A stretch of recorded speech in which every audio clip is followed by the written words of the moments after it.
তোমরা আগের ভিডিওতে দেখলেই আমার মামা বাড়িতে মনসা পুজো ছিল। দেখো এখানে পুজো হওয়ার পরে আমি আর দিদি কিন্তু বেরিয়ে পড়েছিলাম, কারণ আমাদের বালুরঘাটে আদি মোহিনীমোহন কাঞ্জিলাল খুলেছিল আর সেখানে যাওয়ার জন্য কিন্তু আমরা খুব এক্সাইটেড ছিলাম।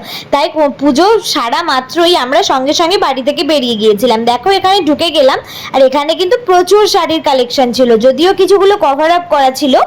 আমরা যাওয়ার সাথে সাথে কিন্তু আমাদের প্রথম যে শাড়িটা দেখাচ্ছিল সেটা হচ্ছে পিওর বালুচরি, এটার দাম ছিল 10,000 টাকা। আর তারপরে আমাদের একের পর এক শাড়ি দেখিয়ে যাচ্ছিল, আর এটা যেটা দেখাচ্ছে সেটা বোমকাই সিল্ক। তোমাদের কেমন লাগছে শাড়িগুলো, আর তোমরা কি এসেছিলে? আর তারপরে যে শাড়িগুলো দেখাচ্ছে সেই শাড়িগুলোর নাম জানি না, তবে এই লাইট গ্রিন কালারটা কিন্তু দিদি ওর মায়ের জন্য মানে আমার বড় মাসির জন্য নিয়েছে, ওটার দাম ছিল 4800 টাকা। আর তারপর এই জিমিটো না কি শাড়িগুলোর নাম আমি দেখতে চেয়েছিলাম যেন দেখাচ্ছিল, আমরা কিন্তু ওখান থেকে শুধুমাত্র মাসির জন্যই শাড়ি নিয়েছি।